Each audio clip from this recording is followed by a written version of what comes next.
अच्छा, मैंने आपको फिर बताया था फ्लॉबर्स के बारे में। दो तरीके के फ्लॉबर्स होते हैं, चैस्मोगैमस फ्लॉबर्स एंड क्लीस्टोगैमस फ्लॉबर। जो नॉर्मल फ्लॉबर्स होते हैं, जो ओपन फ्लॉबर होते हैं, जिनमें एंथर और स्टिग्मा एक्सपोज्ड होती है, ऐसे फ्लॉबर्स को हम लोग नाम देते हैं बेटा चैस्मोगैमस फ्लॉबर, जिनके अंदर ऑटोगैमी हो पाना बहुत रेयर है। कब हो सकती है ऑटोगैमी? जब एंथर और स्टिग्मा की डेवलपमेंट में सिंक्रोनी पाई जाए, जब एंथर और स्टिग्मा क्लोजली पोजीशनड हो, एक जगह पर पाए जा रहे हो। जल्दी बताइए।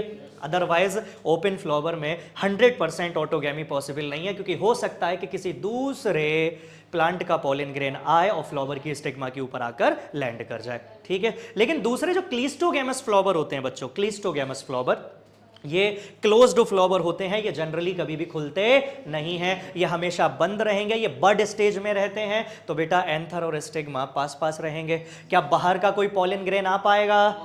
क्या इनका फ्लावर का पॉलिन ग्रेन बाहर जा पाएगा? नहीं। ना तो किसी दूसरे फ्लावर का पॉलिन ग्रेन आ पाएगा और ना ही अपना पॉलिन ग्रेन किसी दूसरे फ्लावर के पास में जा पाएगा। इसका मतलब सेम फ्लावर का पॉलिन ग्रेन सेम फ्लावर की स्टिग्मा के ऊपर जाकर ही लैंड करेगा हमेशा। इसको हम लोग नाम देते हैं क्लीस्टोगैमस फ्लावर, या फिनोमिनन कहलाया जाता है क्लीस्टोगैमी। क्लीस्टोगैमी। और जिन प्लांट के पास में भी बेटा क्लीस्टोगैमस फ्लावर होते हैं, वहां पर हमेशा हमेशा और हमेशा ऑटोगैमी ही होगी। यहां पर जिटोनोगैमी और जीनोगैमी पॉसिबल नहीं है। ठीक है, फिर एनसीईआरटी ने एक क्वेश्चन पूछा है हमसे कि ये जो क्लीस्टोगैमस फ्लावर है, ये जो क्लीस्टोगैमी हो रही है, ये एडवांटेजियस है कि डिसएडवांटेजियस है? इसका फायदा है या फायदा नहीं है? तो भैया दोनों तरीके से हम इसको समझ सकते हैं कि जैसे, क्योंकि यहां पर हमें पॉलिनेशन कराने के लिए पॉलिनेटिंग एजेंट की जरूरत नहीं पड़ेगी। अरे यार, फ्लावर अगर बंद है, एंथर और स्टिग्मा पास में है, एंथर जैसे ही फटेगा वो स्टिग्मा के कांटेक्ट में आएगा और बिना किसी पॉलिनेटिंग एजेंट की मदद से ही पॉलिनेशन हो पाएगा। तो क्योंकि बिना पॉलिनेटर के पॉलिनेशन हो रहा है, इसी वजह से ये एडवांटेजियस है।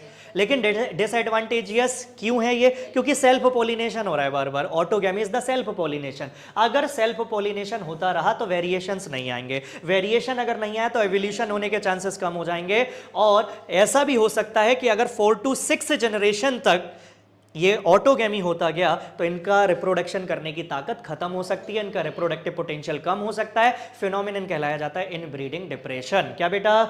तो क्लीस्टोगैमी के फायदे भी हैं और क्लीस्टोगैमी के नुकसान भी हैं। यहां तक हम लोग पढ़ चुके थे, इसके आगे अब हम लोग बात करेंगे।